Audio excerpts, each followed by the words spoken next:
Hi and hello, watch fans, and welcome to another edition of The Real Time Show with me, your friendly neighborhood watchmaker, Rob Nuts. Today I am joined by the co-founder of Zeitwinkel, Albert Edelmann. How are you doing today, Albert? I'm very good, thank you very much. How are you?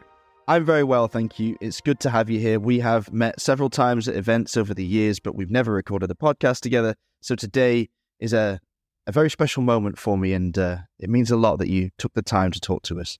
Oh, thank you for having me. So our listeners maybe don't know so much about your brand. Would you be kind enough to give us a bit of a background into it? How long has it been in existence? And why did you kick it off in the first place?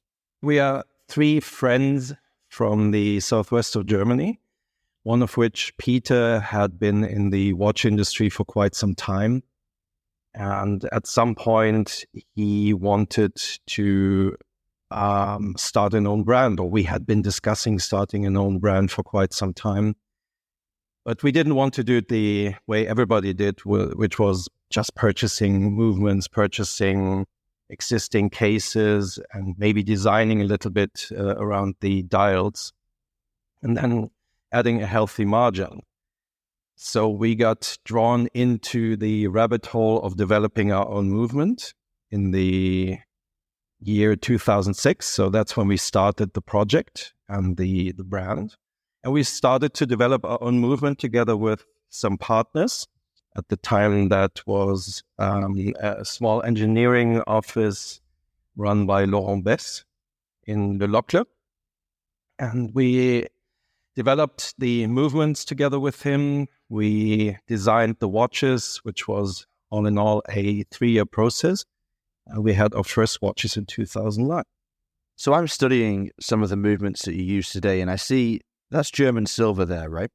Yes, that is untreated German silver, not coated with anything after decoration, not in any way suitable for industrial production. It has to be handled very diligently, very carefully, because if you touch it with your bare hands, for example, you leave a fingerprint that will be on there for quite some time. And if you make any mistakes in decoration, you can basically throw it away. You cannot cover up any mistakes. And that was one of the reasons why we chose untreated German silver, because we wanted to show craftsmanship. We wanted to build watches. They were built like they were built many, many years ago.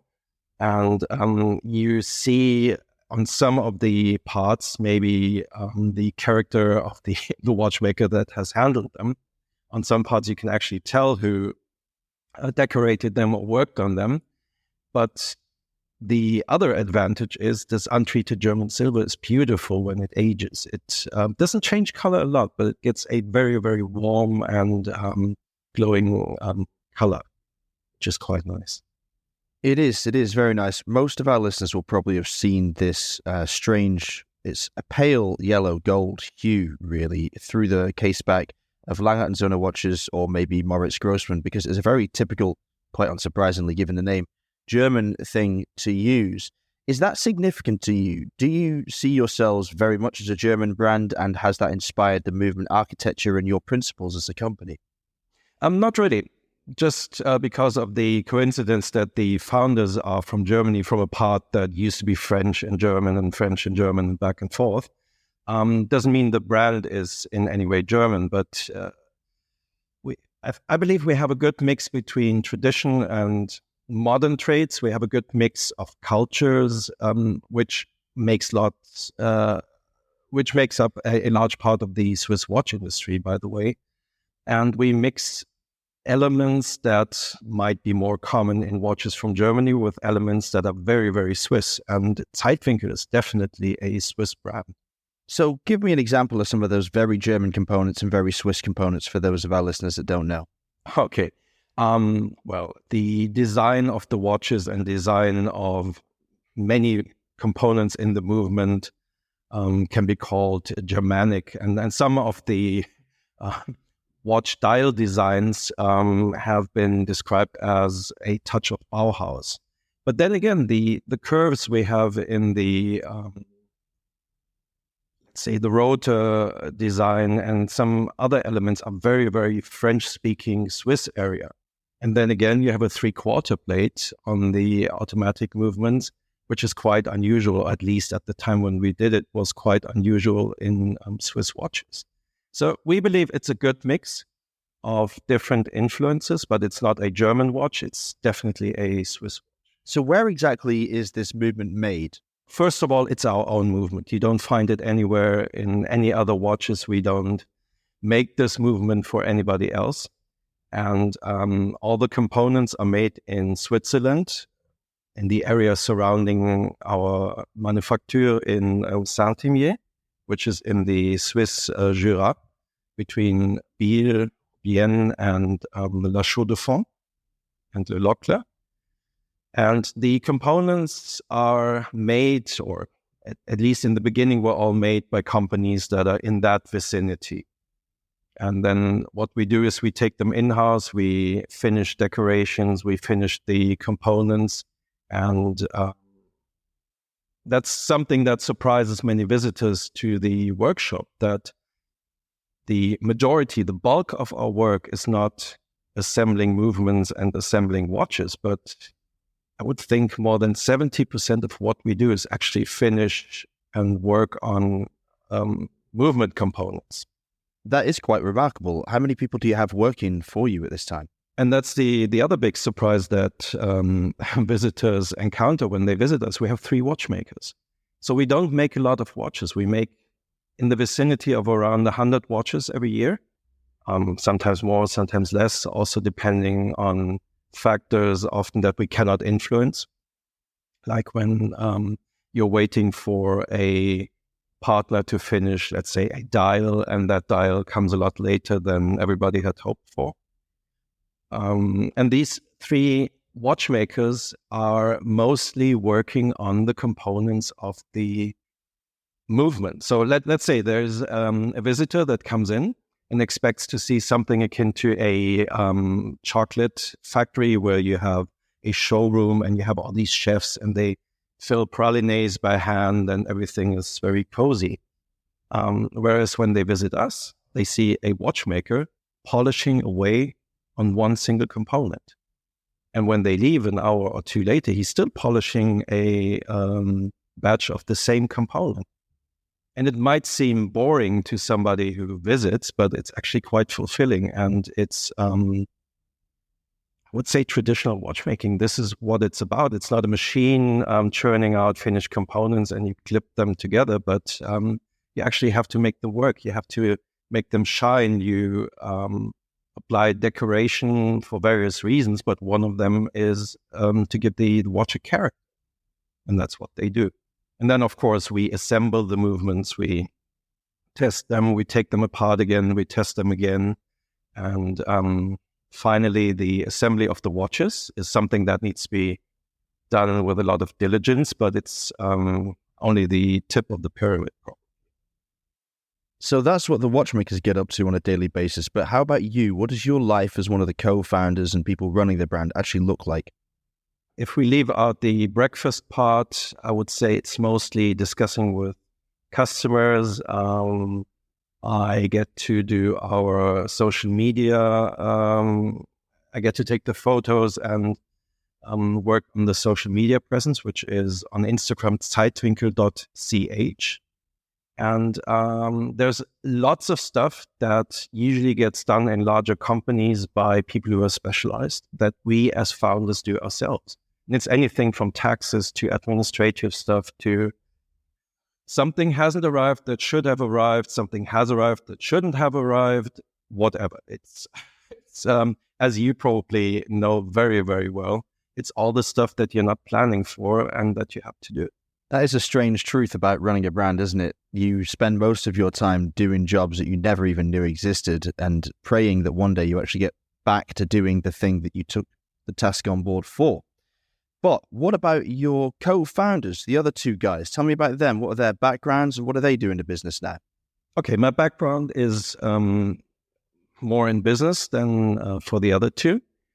I used to be in renewable energies. That's that's where I started a company when I was 20, I think. And for me, it is quite, it's not as frightening maybe as to many other people to start something that doesn't work immediately, where you don't have action and an immediate automatic reaction, such as success. Peter, he has a legal background and has been in the watch industry for also 30 years now. And he is, if I had to give him one label at Zeitwinkel, he's the guy who knows the technology, he knows the suppliers, he usually has great ideas how to solve problems where everybody says you need to hire a specialized, very expensive company to solve that. And then number 3 is a former now art professor, Ivica Maksimovic, but nobody calls him that. Everybody calls him Max, M-A-K-S. And he used to be a professor for art and marketing communication. And he's the one responsible for our in-house typeface for the font we use, which is coincidentally called Zeitwinkel. For all our communication, he designed the logo, the brand. He is the one with the crazy ideas in design. And that already hints to the fact that we balance quite well as a team. So Max is 70, I'm in my early 50s, Peter is in between. We have different experiences, we have different tasks, we have different backgrounds. I'm more down to earth, where I look at something from the end and ask, where is this leading us and why are we doing this? And Max, on the other end, is somebody who says, oh, let's just try this. This will work out fine. This is a super idea, and I really believe in that. It's a really good mix, and we've been doing this for 17 years now, and we're still together. I think that would surprise a lot of people that you've been around for so long, because 2006 sounds like, well, it sounds like generations ago in watchmaking. So much has changed. So many new technologies have entered the industry. The industry has been through peaks and troughs. You've navigated your way through a pandemic. I mean, the list goes on and on. But I want to pick up on something that you said there about your long-termist vision. When you got into the brand, when you decided to start it with your 2 buddies, exactly what did you envisage building? What did you want from it, both personally and professionally? Okay, so personally, I think I was probably a bit hesitant in the beginning, because I thought there are so many watches out there, and where do we fit in?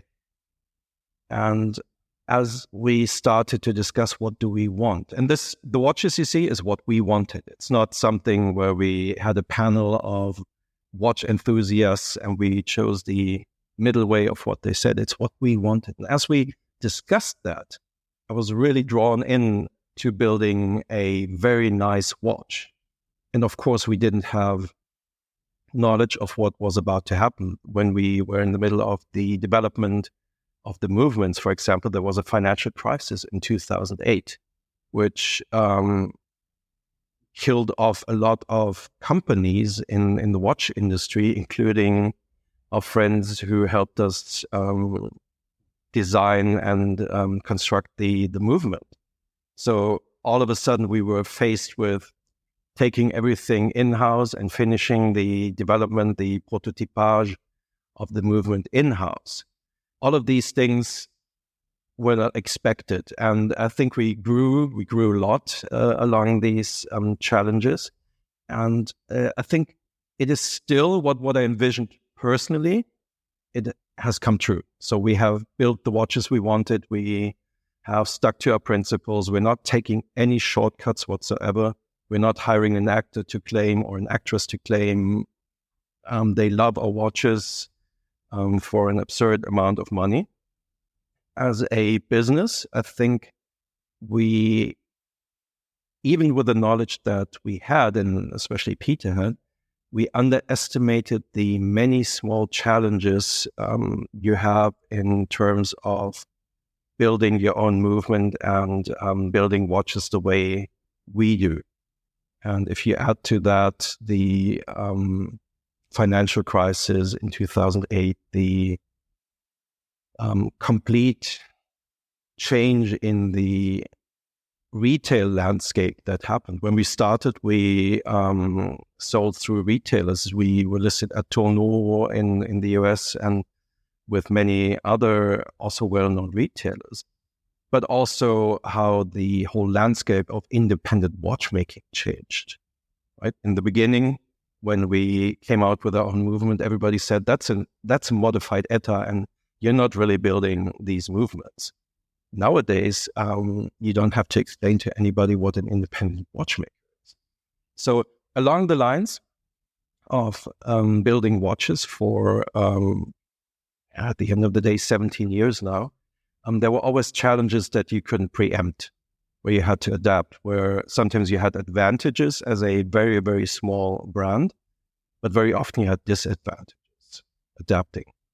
And so I would say from a business perspective, I wouldn't recommend starting a watch brand unless you really believe in it and unless you want to stick in there and ride the roller coaster. But it's fun. It's really fun.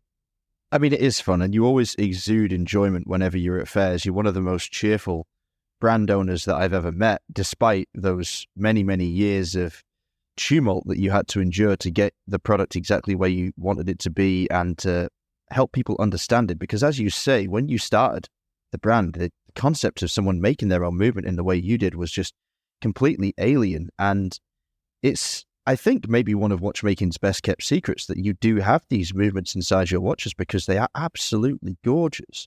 What's your favorite watch in the collection and why?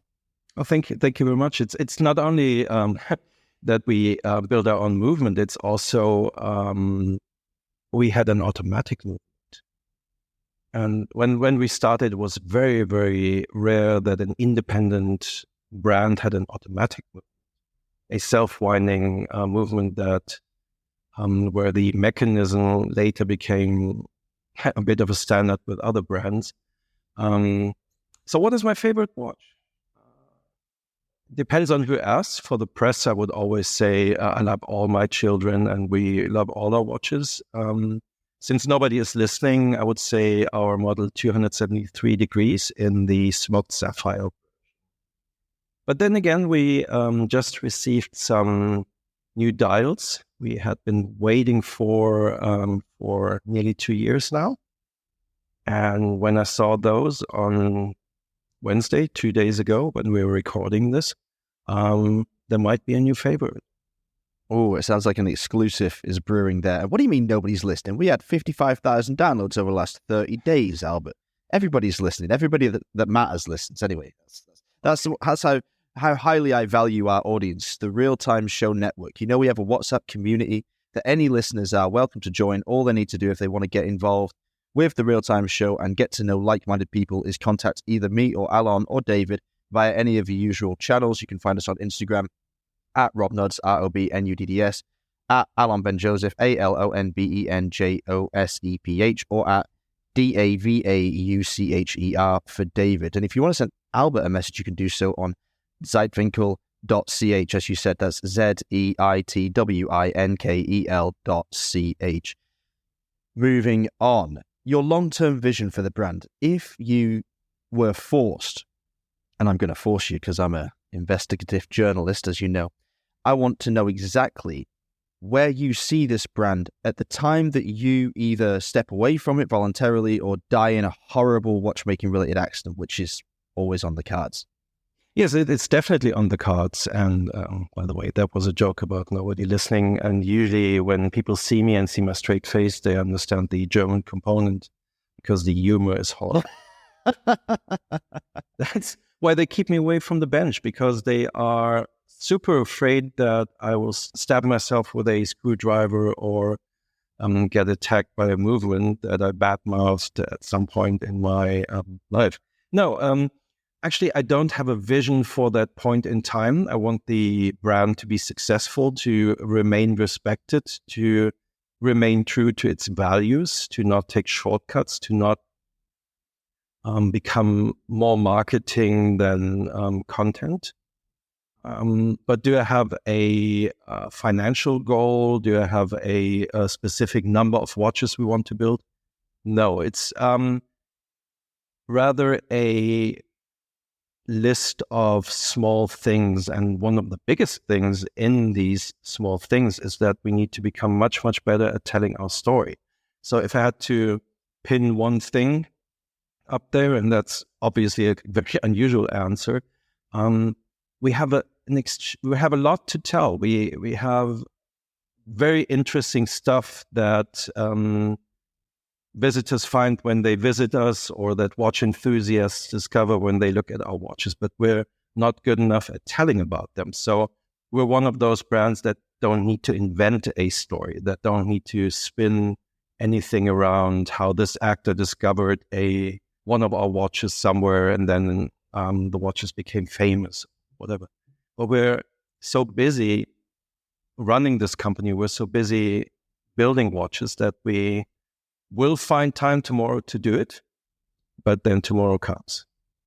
So what we're doing as a first step there is we're installing a blog on our website with many little stories about components, about events, about what we did, about how we make our watches. That is a very interesting point that you've touched upon, because I wanted to pick it up myself. I was going to say, what is your relationship with the broader mainstream watch media like? Because you've been around for a long time. I've been writing about watches for about half of your existence. And I think in my career, I've written about Zeitwinkel maybe twice. Now, why is that? Do you not reach out to mainstream media as much as you should? Do you find that the conditions around getting coverage these days are not conducive to doing business with those outlets? What's the problem? I'm the problem. No, it's obviously we're not reaching out as professionally as we could and should because of capacity and my personal incompetence. That's right up there. But if you look at the landscape, and you described it quite nicely, there are certain mechanisms in that landscape on how the machine is fed, and the machine needs a lot of fodder. It needs to be fed. If you have something new, if you have something fairly exciting to show, then the mainstream watch media will write about you because it fills nicely into the gaps of paid content. And there needs to be something that is not paid in what you see in the magazines or on the websites. But mostly what you see is quid pro quo. So I pay you a nice first-class flight to an Italian island from the US, and I wine and dine you, and I'll show you something, or I hand you a press release, and your part is to put that press release on your website. And we not only cannot afford that as a small watch brand, but we also don't want to do it. And we cannot churn out new models twice a year. That's just not what we are about. So I fully understand that the mainstream watch media has to make money. And apart from the concept of becoming a retailer or doing cooperations, which is all fine and good, there's very little that they can do outside of paid content, because nobody at the end of the day wants to pay for watch content as a consumer. You can get it for free, or presumably free. Yeah, it's a very good point. And you're absolutely right that there must, by necessity, be unpaid content in the watch media, or it ceases to be media in the truest sense of the word. It just becomes a promotional arm for a commercial partnership, which is less useful, I think, to the community that do need unbiased voices to explain what pieces actually are and why they should pay attention to them. And I appreciate that you can't produce maybe enough show-stopping novelties on a yearly basis to actually force the media to cover them. You know, you want to be in a position, a very fortunate position, where the media feels like in order to stay on top of the news and to stay ahead of their competitors, they have to cover those watches. But you seem to put a great deal of effort into attending fairs. I know you as an avid fair goer, someone that gets out in front of the community directly and builds the audience that way.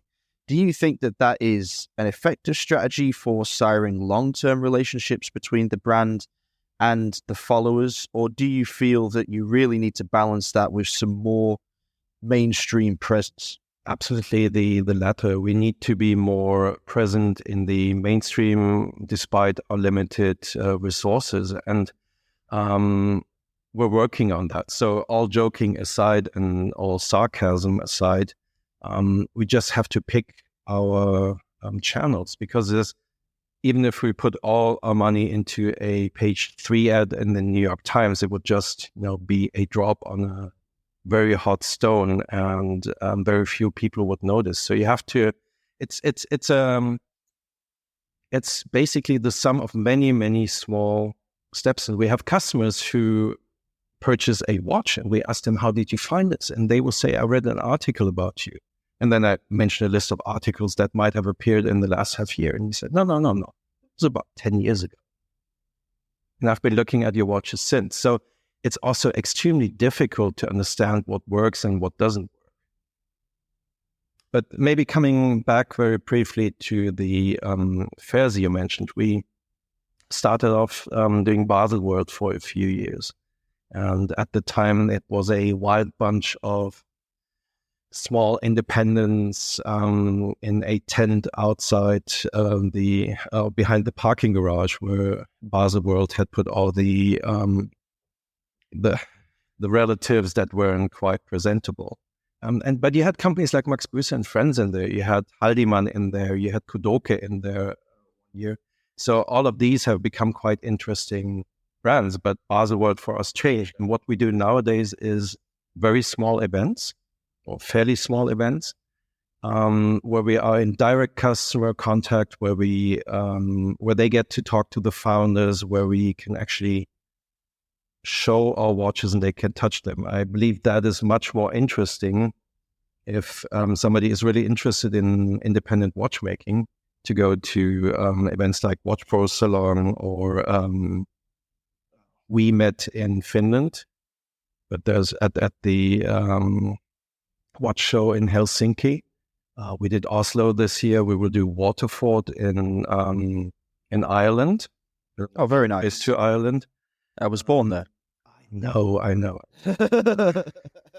And so that's actually an event. If you're really interested in independent watchmaking, do go there. I called it the Davos of independent watchmaking, because it's fairly small, and Waterford is not New York City, certainly.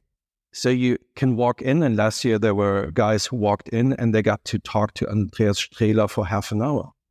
And not as in, we'll tell you this, but then please leave me alone. There were very, very good discussions between the watchmakers.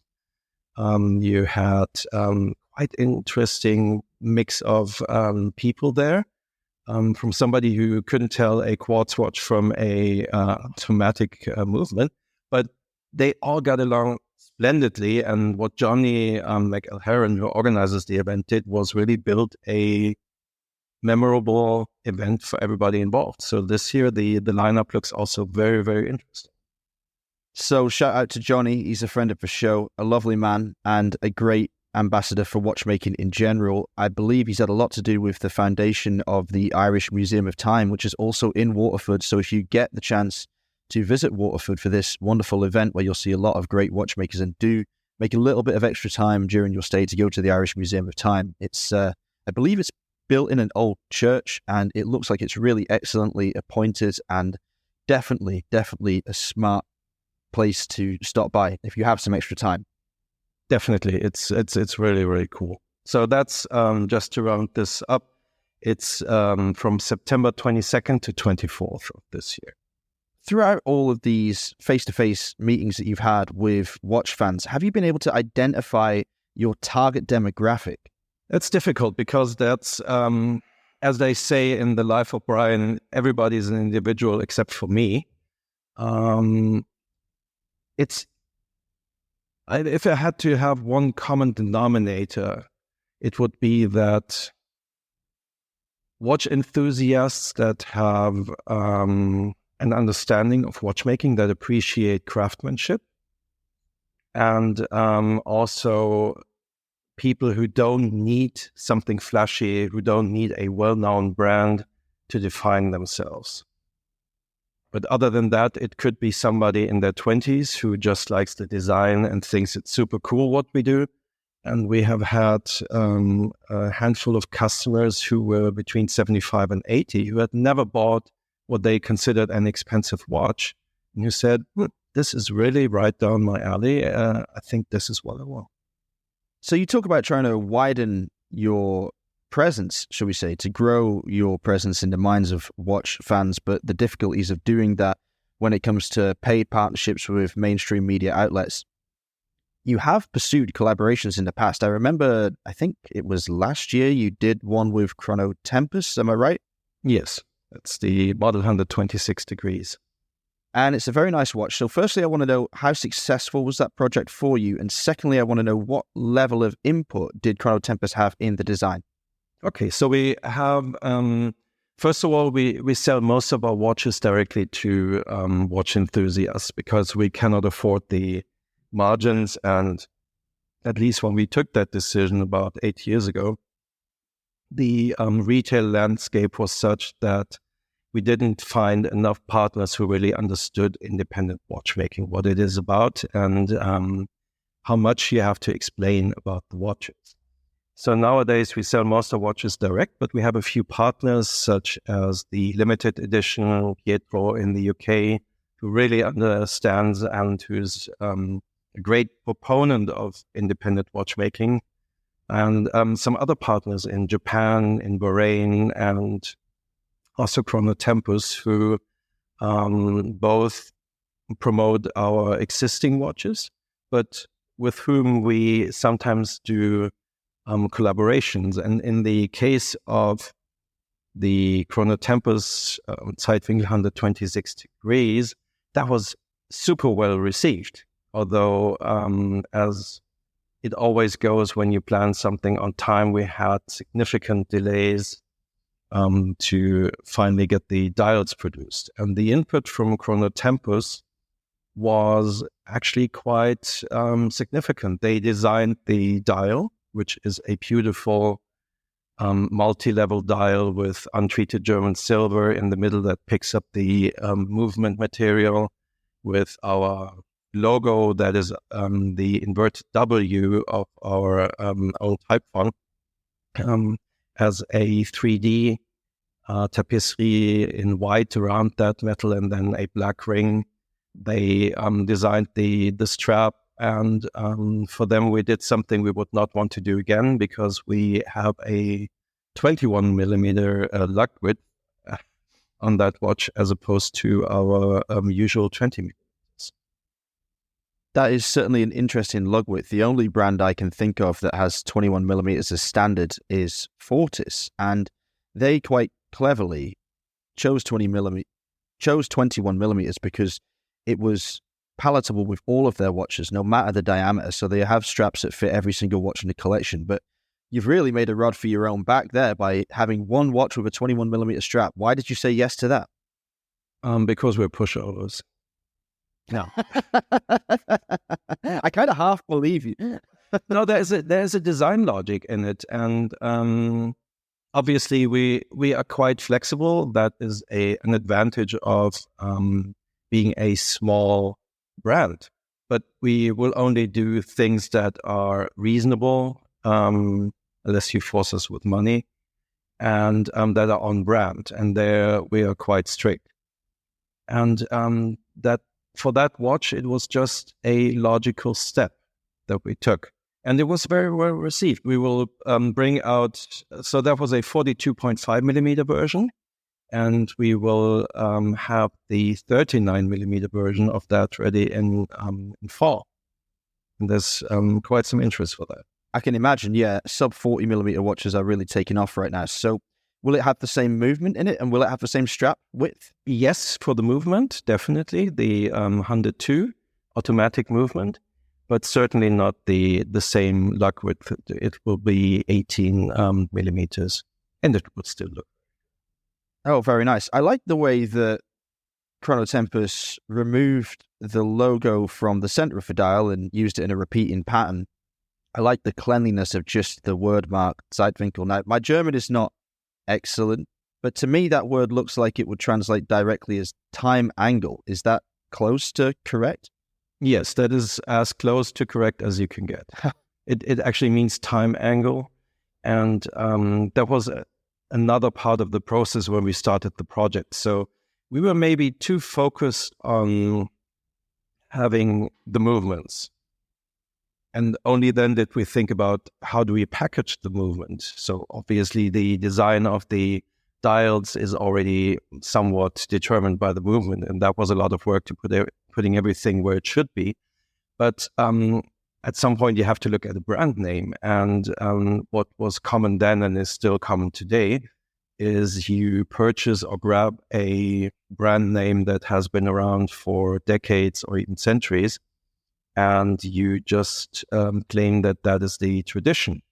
So we wanted neither that nor our own names, and we had to have something that is fairly unique, but something is memorable. And it's also somewhat of a nice contrast to the fact that we are in French-speaking Switzerland. It's a very Germanic.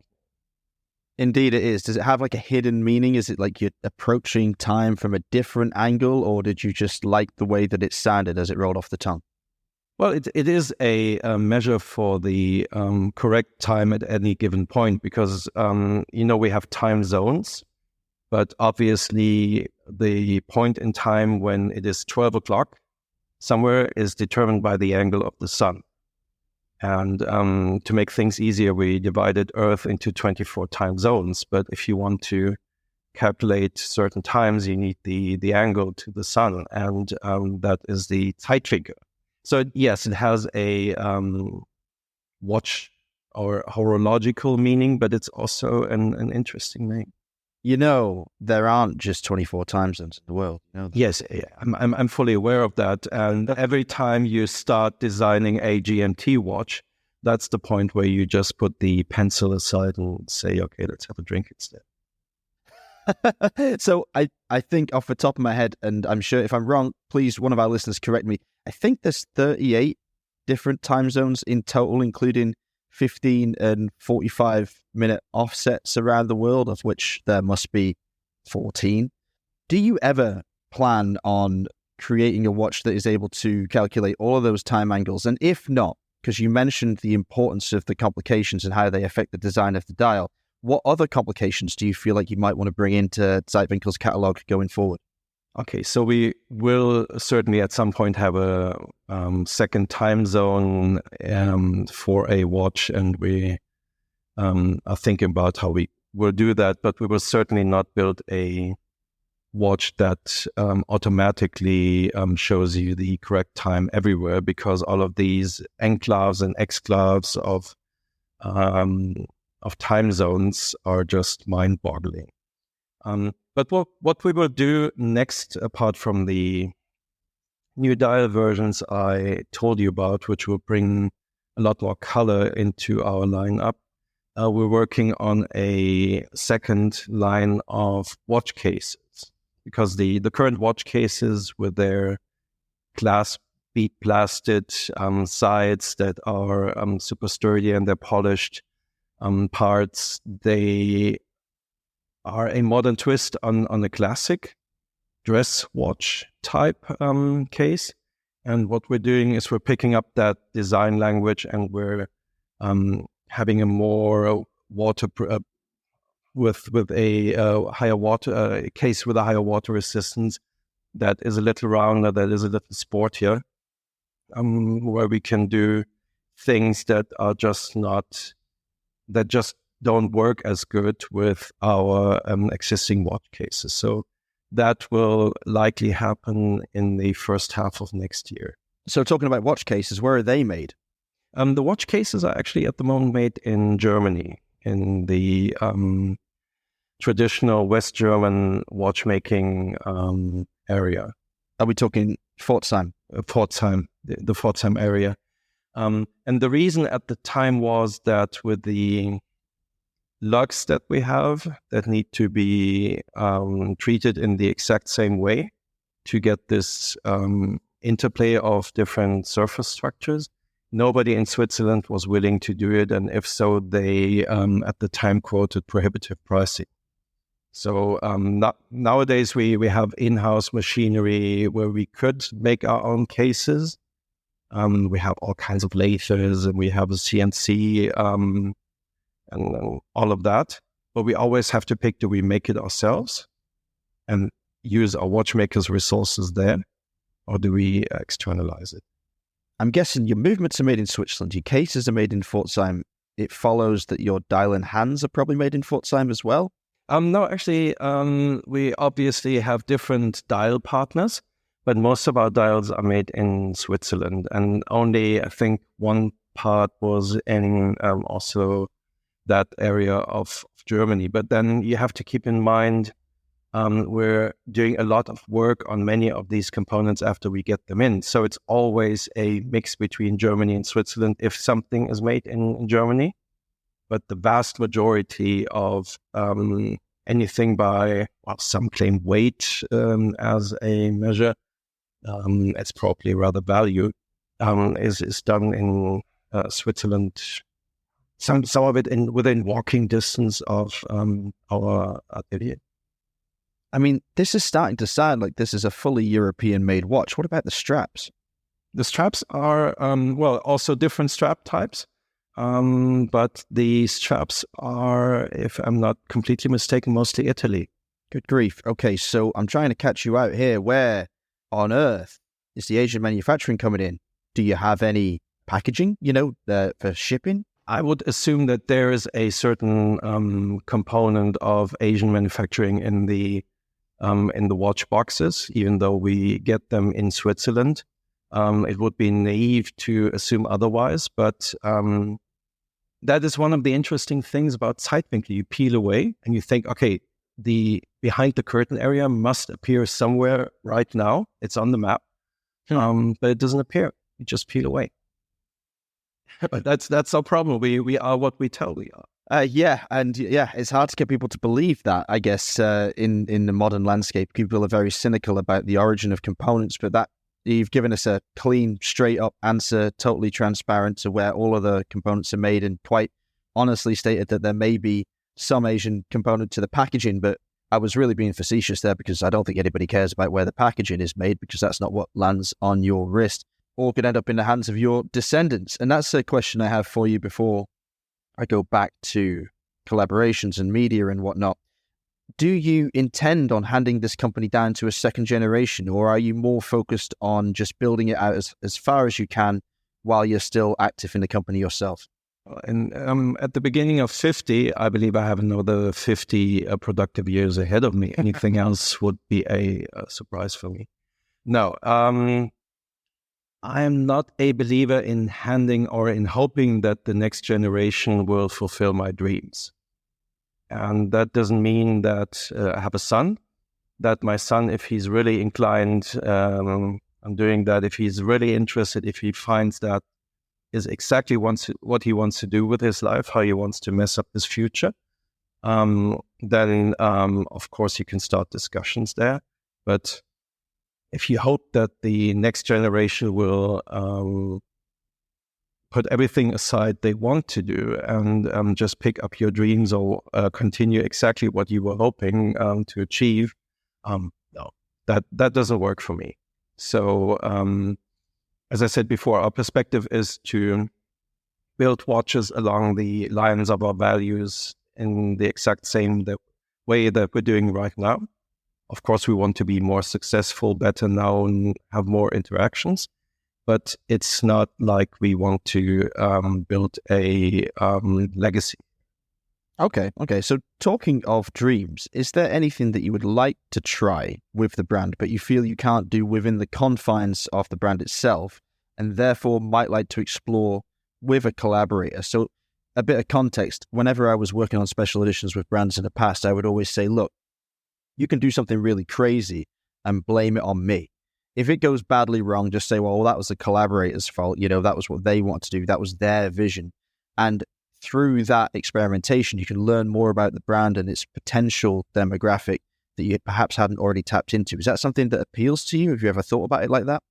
Yes and no.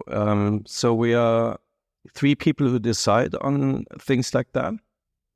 We are also guardians of the brand to some extent. So we would never do anything just to have a quick marketing effect, like you often see a very complicated or special watch that they allegedly did in-house that never sees the light of or sees the wrist of a customer. But we actually do what we want. If we want to build something, we don't need a collaborator to hide behind. However, there is a value in having partners who take part of the risk. Because for us, if we build around 100 watches, and let's say we want a very colorful dial, or we want something that is maybe a little off-brand, putting resources aside to, say, build 10 watches that are in this different way is quite a risk.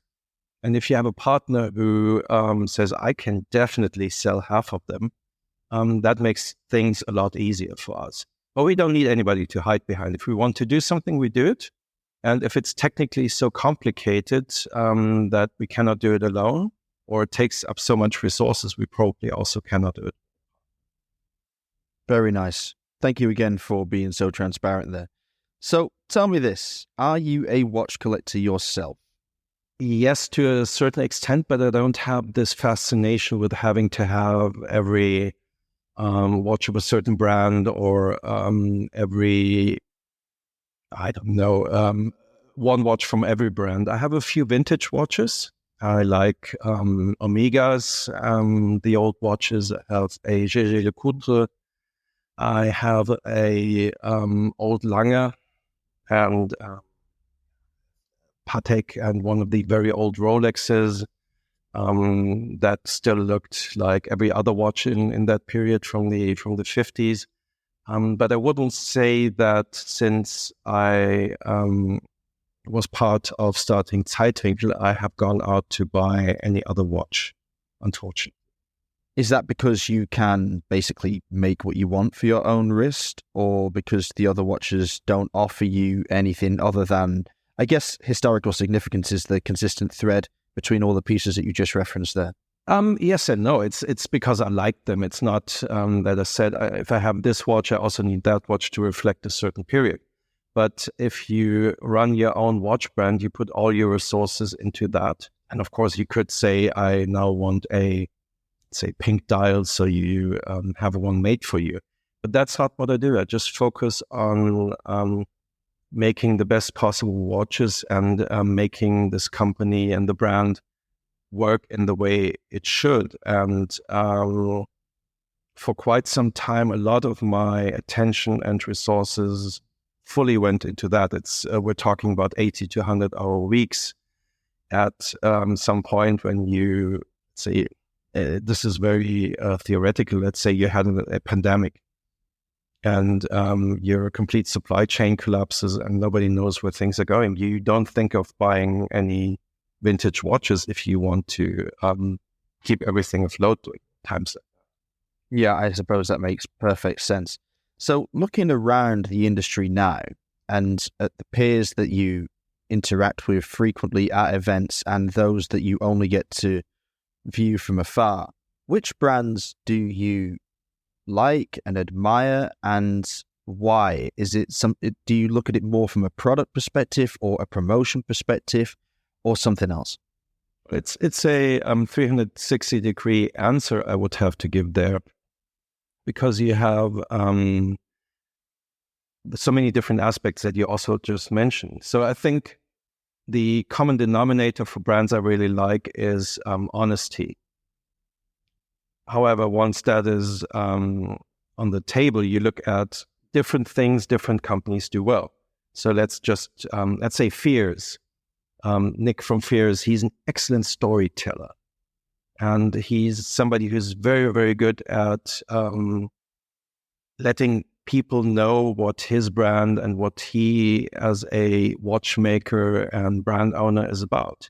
And then you look at people like Dave from Garrick in the UK, Garrick Watches. He builds excellent watches at a price point that is much too low. And he has some very, very interesting in-house capabilities that are, mostly unparalleled with many other watch brands.